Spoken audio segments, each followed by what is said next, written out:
मरचू जंगल से लकड़ियां काटकर बाजार में बेचने गया, लेकिन उसे लकड़ियों के अच्छे दाम नहीं मिले। इस पर मरचू ने कहा, अरे भैया, इतने कम पैसे? इन पैसों में तो 2 वक्त का खाना भी नहीं मिलेगा। आप मुझे बहुत ही कम पैसे देते हैं। मैं इतनी मेहनत से लकड़ियां काट कर आता हूँ, लेकिन उनके पैसे मुझे बहुत कम मिलते हैं। भैया, तुम्हारी लकड़ियां होती ही इतनी कमजोर हैं कि मैं इससे ज्यादा पैसे नहीं दे सकता। तुम्हारी लकड़ियों के बस इतने ही पैसे बनते हैं। अरे भैया, कुछ ज्यादा कर दो ना। वो क्या है ना कि इन पैसों का तो कुछ भी नहीं आता। मैं अपनी जिंदगी कैसे गुजारूंगा? भैया, तुम जाकर अच्छी लकड़ियां लाओ, तभी इन लकड़ियों का अच्छा दाम मिल पाएगा, वरना इन लकड़ियों का तो यही दाम है। ये सुनकर मरचू बहुत ज्यादा परेशान हो गया और पैसे लेकर किराने की दुकान से सामान खरीदकर घर आ गया। घर पहुंचते ही मरचू की पत्नी सीता ने कहा, अरे जी, सामान ले आए आप? हाँ जी, सामान ले आया हूँ। सीता के चेहरे पर खुशी छा जाती है, लेकिन जब उसने सामान देखा, जी, इसमें तो बहुत थोड़ा सामान है। हाँ सीता, मुझे पता है कि यह सामान बहुत थोड़ा है, लेकिन मैं क्या करूं? मेरे पास जितने पैसे थे, मैं उतने का ही सामान लेकर आ गया हूँ। इस तरह हमारा गुजारा कैसे हो पाएगा जी? आपको तो पता ही है कि हम कितनी मुश्किलों से गुजारा करते हैं। हाँ, मुझे पता है, लेकिन मैं कर भी क्या सकता हूँ?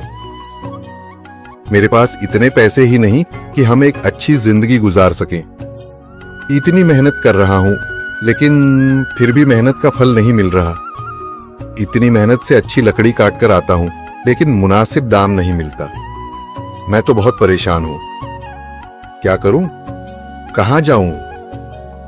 अरे जी, आप परेशान न हो, आप कोई और काम देख लें। मैंने कई बार काम तलाशने की कोशिश की, पर किसी ने भी मुझे काम नहीं दिया। ये सुनकर सीता भी काफी ज्यादा परेशान हो गई। मरचू से सीता की परेशानी नहीं देखी गई। उसने अपनी पत्नी सीता से कहा, मैं फिर से जंगल की ओर जा रहा हूँ। अरे जी, अभी मत जाइए ना, वैसे भी शाम हो रही है। आप कल चले जाइएगा, अभी मत जाइए।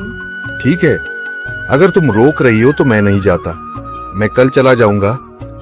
इसके बाद मरचू गांव में घूमने के लिए चला गया। तभी उसे एक आदमी मिला और उसने कहा, कहाँ जा रहे हो भैया? और सुनाओ, क्या हाल चाल है? जिंदगी कैसे गुजर रही है? अरे भैया, तुम्हें तो पता है कि लकड़ियां काटकर कैसे गुजारा होता है। हाँ भैया, तुम सही कह रहे हो। और आसपास के जंगलों में अच्छी लकड़ियां भी नहीं है। इसके लिए तो जंगल के अंदर जाना पड़ेगा। पर जंगल के अंदर तो काफी सारे जंगली जानवर होंगे। मुझे बहुत डर लगता है भैया, मैं जंगल में कैसे जाऊंगा?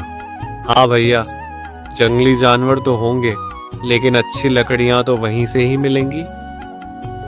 ये सुनकर मरचू बहुत ज्यादा परेशान हो गया, लेकिन वह आदमी बिल्कुल ठीक कह रहा था।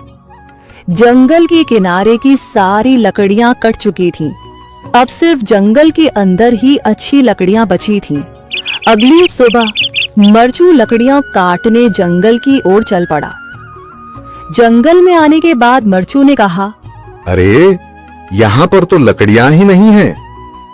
वो आदमी सही कह रहा था, लकड़ियों के लिए तो जंगल के अंदर ही जाना पड़ेगा। और जंगल के अंदर जाना क्या सही रहेगा? मुझे तो बहुत डर लग रहा है, क्योंकि वहां पर तो काफी सारे जंगली जानवर होंगे जो खतरनाक होंगे। अगर आज मैं जंगल के अंदर नहीं गया तो मैं आज घर पैसे लेकर नहीं जा सकूंगा, और फिर जब पैसे नहीं होंगे तो गुजारा कैसे होगा? मरचू जंगल के बाहर खड़ा सोचता ही रहा और फिर उसने सोचा, अरे, यहाँ पर भी कोई मजबूत पेड़ दिखाई नहीं दे रहा जिससे मैं लकड़ियां काटकर घर ले जा सकूं। लगता है और अंदर जाना पड़ेगा।